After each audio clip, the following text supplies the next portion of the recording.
Hello, and welcome to another video of Life to a Box. My name is Ray, and today I'm going to teach you to line things up. Okay, and let's get to it. So, leading lines. Leading lines are one of many techniques of compositions that photographers use to lead the viewer's eye to the subject matter. It's essentially a roadmap for the viewer's eye, and the roadmap leads to one destination, the subject matter.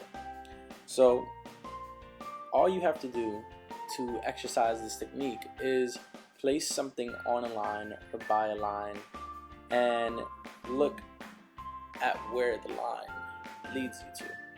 A lot of people use this with steps, a lot of people use this with handrails, roads, sidewalks, almost anything, because if you really look around you, lines are everywhere. They kind of build this world that we live in right now.